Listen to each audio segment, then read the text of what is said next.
Shavkat Rakhmonov just admitted in an interview to apparently tapping Ian Garry out multiple times in sparring. Apparently there's footage of this. Shavkat went on an interview with Ariel Helwani to talk about this and a lot of other things. I'm also going to talk about the fact that Jorge Masvidal confirmed a Miami card happening in April and a possible opponent, as well as give my predictions for UFC 310. All this and more on JackMMA News.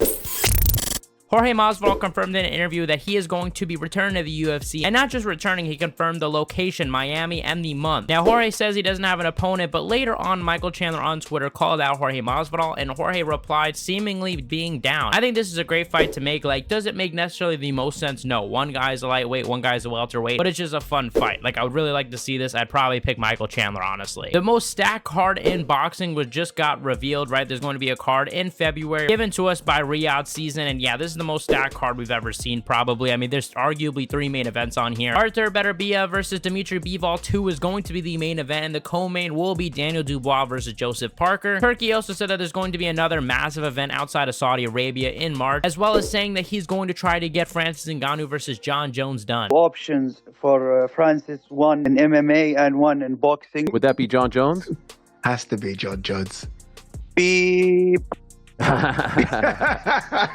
I mean, if there's anyone that can make that fight, it's definitely Turki. Alex Pereira also went sneaker shopping on Complex, as a series they do, and it just goes to show you, I mean, how popular Alex Pereira has become. Fun. Sharma.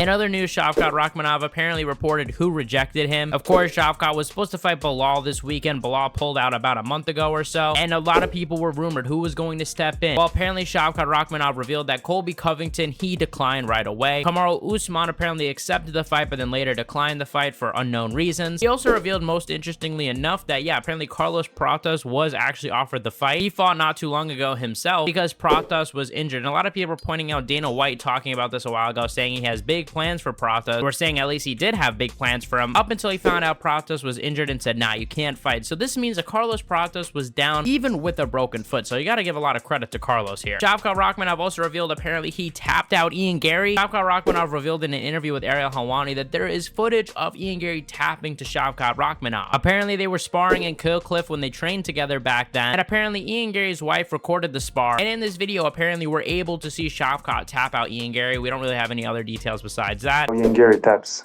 In submission. I reached out to Ian Garry's team and I didn't hear anything back. No surprise there. Charles Oliveira is also reportedly going to be in the corner of Ian Garry. Ian Garry said this, and Charles Oliveira later posted a picture of him flying to Las Vegas. But here's what you guys want to hear. UFC 310 predictions. I want to start off with the co-main event, a 5-round co-main event between 2 undefeated fighters, Ian Garry, Shavkat Rakhmonov. I think this is a 50-50 fight. I don't think this is super easy for Shavkat, especially because Ian Garry has trained with Shavkat, probably knows more of his weaknesses than anybody else. I think Ian Garry's footwork is going to be important, something that he is very good at. He's very good with the footwork. He cannot be trapped up against the fence, because I think Shavkat should definitely try to trap Ian and definitely go for knees to the body, as you know, Shavkat is very good at breaking down Ian Garry, getting takedowns, out grappling Ian, and maybe getting a submission, maybe even getting a TKO. While Ian Garry has to play the smart game, he has to outwork Shavkat Rakhmonov, move around the octagon and get out of the way of shots, land the low leg kicks, maybe even mix up grappling of his own, seeing he's been training with Charles Oliveira. I'm curious to see how his grappling has improved. He looked good against Michael Venom Page. My prediction